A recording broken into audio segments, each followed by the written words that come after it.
Nous avons en France, depuis 2004, c'est une loi de 2004 qui a créé cette haute autorité, une haute autorité s'appelle la HALD, Haute Autorité de lutte contre les discriminations et pour l'égalité. Cette haute autorité a un pouvoir qui est un pouvoir judiciaire. Elle a le droit d'aller dans les entreprises ou d'ailleurs dans les autres secteurs où il peut y avoir des discriminations.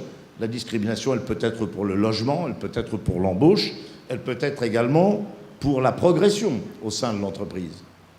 Eh bien, cette haute autorité a le pouvoir d'aller vérifier les choses, a le pouvoir même de traduire en justice les entreprises qui sont des entreprises dénoncées pour discrimination. Mais malheureusement, nous constatons qu'en dépit de ces sanctions qui existent, il est très difficile de faire appliquer quelquefois des sanctions parce que dans un procès, il faut prouver, la discrimination en France à l'emploi demeure. Elle existe. Elle existe, je l'ai évoqué, pour les personnes handicapées. Elle existe pour ceux que nous appelons, nous, les seniors. Quand on a plus de 50 ans dans mon pays, il est difficile de trouver du travail. Et elle existe surtout en fonction de, je ne sais pas comment on peut dire cela, de l'origine ethnique des personnes. Autrement dit, un Français d'origine africaine, et nous en avons en France puisque nous avons été un pays colonial, a 7 fois plus de difficultés pour trouver un emploi qu'un Français que l'on appelle chez nous un Gaulois. C'est-à-dire que si vous êtes brun avec la peau foncée, vous avez 7 fois plus de difficultés à trouver du travail que si vous êtes blond aux yeux bleus. Et en dépit des sanctions qui sont appliquées, nous n'avons pas progressé dans ce domaine. Et nous avons encore un énorme travail à faire, ce qui montre bien que si la loi est nécessaire, si elle permet de faire prendre conscience d'une réalité, elle n'est pas suffisante pour arriver à trouver la solution. Et ce sont les entreprises, et nous nous y employons, qui doivent de leur côté faire l'effort pour franchir ce que nous appelons en France le plafond de verre. Pour stimuler, pour encourager, pour faire en sorte que là on incite les entreprises à changer de comportement, on a créé ce que l'on appelle le curriculum vitae anonyme. Autrement dit, on demande aux entreprises, la loi, en 2006, a prévu que les entreprises de plus de 50 salariés ne devaient recevoir que des curriculum vitae dans lesquels il n'y aurait ni la photo de la personne, ni son âge, ni son nom. Parce que, évidemment, le nom permet de donner une indication sur l'origine. C'est une loi qui exige, comme c'est le cas, je le pense, dans tous les pays, on vote une loi et ensuite, pour l'appliquer, il faut que l'on prenne des décrets d'application.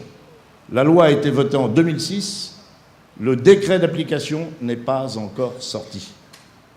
C'est-à-dire que cette loi sur le CV anonyme ne s'applique toujours pas. Au lieu de cela, puisque nous n'appliquons pas la loi, il a été décidé de procéder à des tests. C'est-à-dire on n'est plus dans l'application de la loi, on est dans l'expérimentation. Et ce test sur le curriculum vitae anonyme va porter sur des entreprises de plus de 50 salariés, mais en tout, dans toute la France, il y a 50 entreprises qui vont se livrer au test et elles vont le faire de façon volontaire. C'est-à-dire que la loi ne pouvant s'appliquer, on fait appel au volontariat des entreprises. Nous avons le même problème actuellement sur ce que l'on appelle l'étiquetage, le label environnemental. Une loi, un projet de loi, a prévu qu'à partir du 1er janvier 2011, c'est-à-dire dans peu de temps, tous les produits devaient porter des indications sur les émissions de CO2, les émissions de gaz carbonique ou sur les impacts environnementaux. Sur le coup d'un certain nombre de réactions, cette loi ne sera pas appliquée.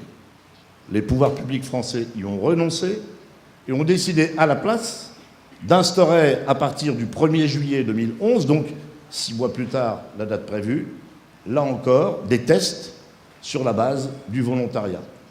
Mais nous avons déjà des entreprises et des entreprises de distribution importantes qui, depuis 2008, sans avoir attendu la loi, procèdent à des tests sur l'étiquetage environnemental. Alors je ne vais pas critiquer la loi, je la pense nécessaire.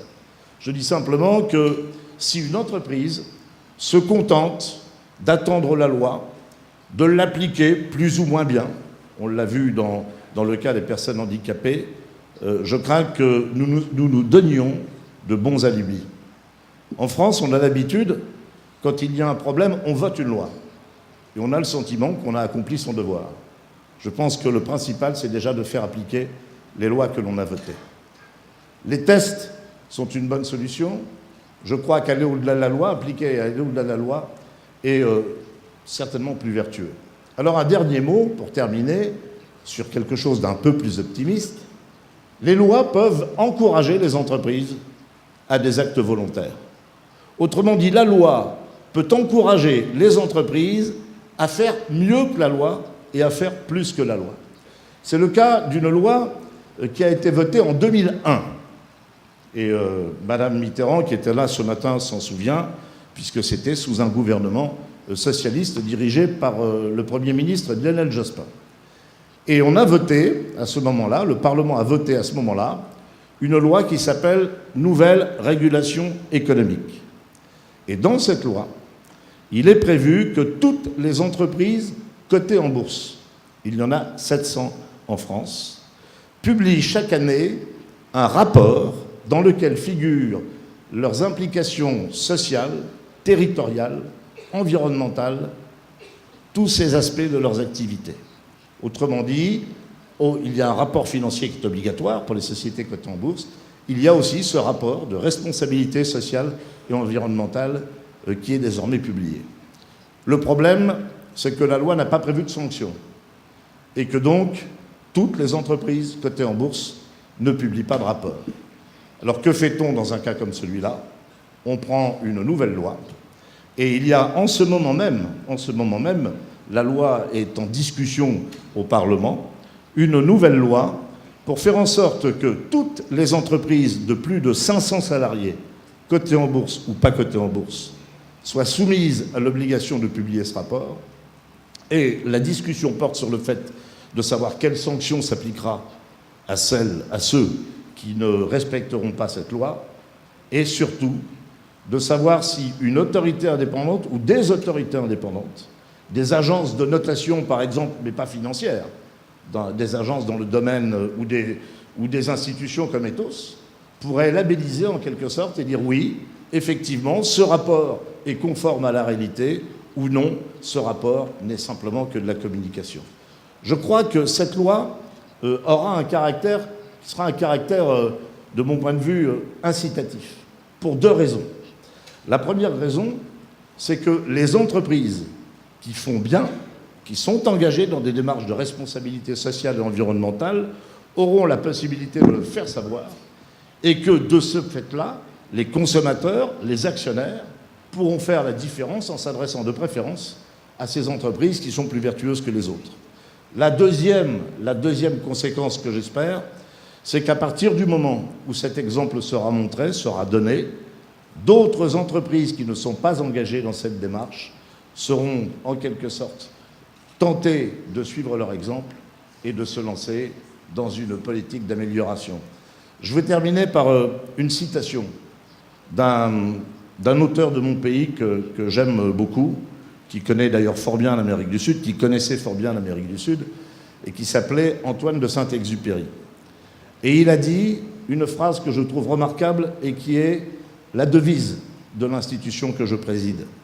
Il a dit « Chacun est seul responsable de tous. Chacun est seul responsable de tous. » Autrement dit, nous, entreprises, ne nous abritons pas derrière la loi, portons notre part de responsabilité, même si elle est petite, et c'est comme ça, je pense, que nous arrivons à faire progresser l'ensemble de notre société économique.